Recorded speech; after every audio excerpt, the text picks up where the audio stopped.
À 3 semaines des élections européennes, il est candidat de la France insoumise, numéro 2 sur la liste, aux côtés de la tête de liste Manon Aubry. Manuel Bompard, bonjour. Bonjour. Les mesures sur la biodiversité, le projet de la montagne d'or en Guyane remis en cause. On voit quand même que ce gouvernement s'implique en matière d'environnement. Vous en pensez quoi, Emmanuel Il était temps. Bompard? Oui. Il était temps. Le rapport publié hier sur la biodiversité démontre que maintenant il y a urgence à agir, pas seulement à parler. Le problème, c'est que le président de la République, depuis qu'il est arrivé au pouvoir, a pris un certain nombre de mesures qui vont à l'inverse de la transition écologique nécessaire. Mais il est revenu dessus, c'est le Non, principal. par exemple, il ne revient pas sur le fait qu'il est en train de préparer un accord de libre-échange avec le Canada qui s'appelle le CETA, dont les experts disent qu'il va avoir un impact défavorable sur l'environnement et le climat. Il avait pris l'engagement, Emmanuel Macron, d'introduire dans la loi l'interdiction du glyphosate, ce pesticide qui va nous rendre malades, qui est en train de nous rendre malades. Et malheureusement, sur ce sujet-là, il a reporté sa promesse. Mais il a décidé là, dernièrement, tout ce qui de va dans le changer bon ses sens. modèles de production, sur le glyphosate notamment. Pour l'instant, il n'a pas mis dans la loi le fait qu'en 2020, c'était l'engagement qu'il avait pris, on soit effectivement passé du glyphosate. Bref, tout ce qui va aller dans le bon sens sera bien, mais il en faudra beaucoup plus. Et malheureusement, j'ai peur que ces mesures viennent parce que nous sommes à 2 semaines même des élections européennes. Et que le président de la République fasse de l'écologie un argument de communication électorale. Je pense au contraire que maintenant la question environnementale doit être au cœur de toutes les politiques qui sont mises en place. Vous avez parlé dans votre journal tout à l'heure du jour du dépassement. Nous, on a une mesure simple, introduire ce qu'on appelle la règle verte dans les textes européens, c'est-à-dire le fait qu'on ne prenne pas plus à la planète chaque année que ce qu'elle est capable de régénérer. Et Emmanuel Macron qui fête aujourd'hui ses 2 ans à l'Élysée, dans une ambiance évidemment particulière en France. J'imagine votre position sur la question, mais il a quand même respecté 47 engagements sur les 397 promesses de campagne. C'est mieux que certains en 2 ans, non ? Ah bon, mais quels engagements a-t-il respecté? Si c'est les engagements de casser le code du travail, par exemple, je suis pas sûr que c'était des très bons engagements. Ou si c'était le fait de supprimer l'impôt de solidarité sur la fortune, je suis pas sûr que si on demandait l'avis aujourd'hui aux Françaises et aux Français, ils seraient du même avis que le président de la République. Baisse des impôts des classes moyennes, les petites retraites réindexées Qu'il avait sur désindexé l'inflation. lui-même. Le Premier ministre Édouard Philippe, qui lance hier la mobilisation générale pour l'emploi et l'écologie, promet le plein emploi en 2025. C'est un bel objectif et c'est Vous y croyez c'est un objectif qu'on peut remplir si on se donne les moyens de le faire.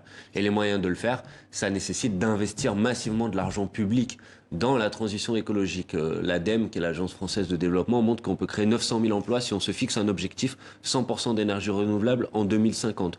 300 000 emplois si on veut transformer notre modèle agricole. 300 000 emplois si on investit dans l'économie de la mer. Pour ça, il faut avoir du courage politique, bien sûr, et il faut avoir la force de l'investissement public. Or, le président de la République nous enferme dans ces règles absurdes qui régissent aujourd'hui le fonctionnement de l'Union européenne, cette règle des 3%. Et demain, on pourra vivre avec 3% de déficit, on ne pourra pas vivre avec 3 degrés de réchauffement climatique. Le Premier ministre qui vient d'annoncer aussi à l'instant que le pouvoir d'achat moyen par habitant va progresser de 2% en 2019. Si c'est le cas, ça sera une bonne nouvelle pour les Françaises et les Français. Malheureusement, beaucoup de choses augmentent dans le coût de la vie et pour l'instant, en tout cas, le ressenti des citoyennes et citoyens va plutôt à l'inverse, que c'est plus difficile de vivre aujourd'hui, qu'on a des fins de mois trop difficiles, qu'on a des services publics qui sont supprimés, qu'on a une injustice fiscale dans le partage de la richesse dans notre pays. Et malheureusement, la politique du président des riches, M. Macron, a aggravé la situation. Et donc les élections européennes, elles seront une opportunité aussi d'envoyer un message clair, qui est un message de rejet de la politique gouvernementale. Ces élections européennes, 33 listes au total, dont 9 listes à gauche. Selon plusieurs sondages, le Rassemblement national prend la tête. Conséquence logique de votre division à gauche?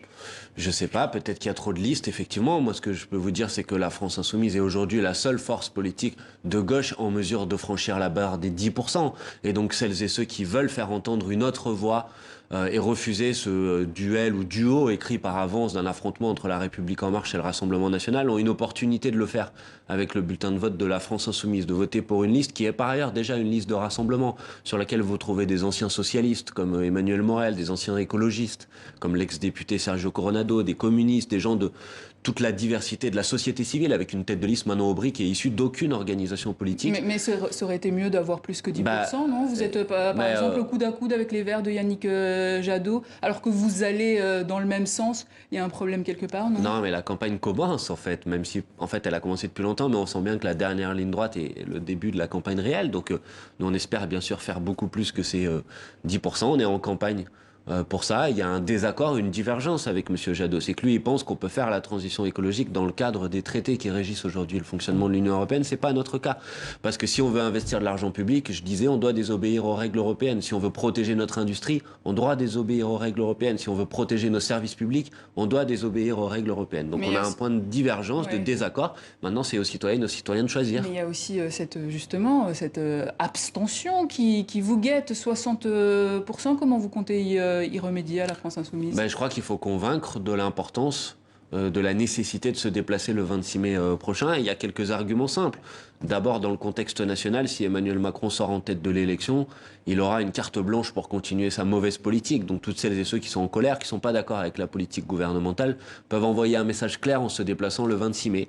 Ils peuvent aussi mettre l'accent sur la nécessité d'avoir une politique cohérente pour le changement, la transition écologique, une politique de partage de la richesse, soutenir aussi dans les urnes les revendications qui se sont exprimées dans la rue pour la démocratie, le référendum d'initiative citoyenne, la justice fiscale.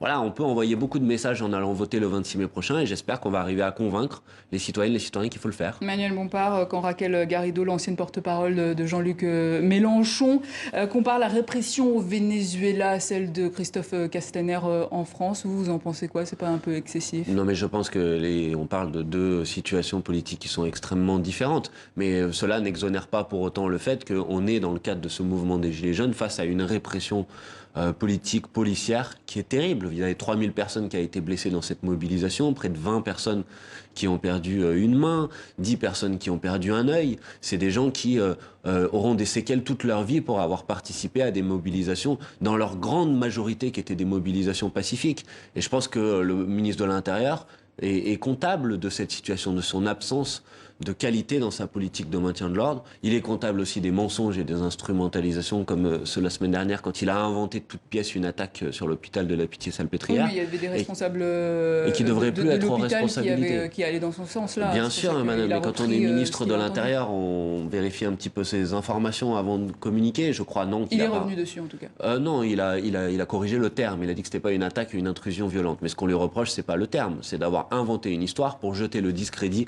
sur une mobilisation, sur des manifestants pacifiques. Il devrait démissionner le plus vite possible parce que dans n'importe quelle démocratie du monde, un ministre de l'Intérieur qui ment quitterait ses responsabilités. D'ailleurs, je vais vous donner de l'eau à votre moulin. Toutes les manifestations des Gilets jaunes sont interdites demain. Manuel Bompard, merci. Demain 8 mai, et évidemment, victoire sur l'Allemagne nazie en 1945. Manuel Bompard, merci. Je rappelle que vous êtes candidat aux européennes numéro 2 sur la liste La France Insoumise.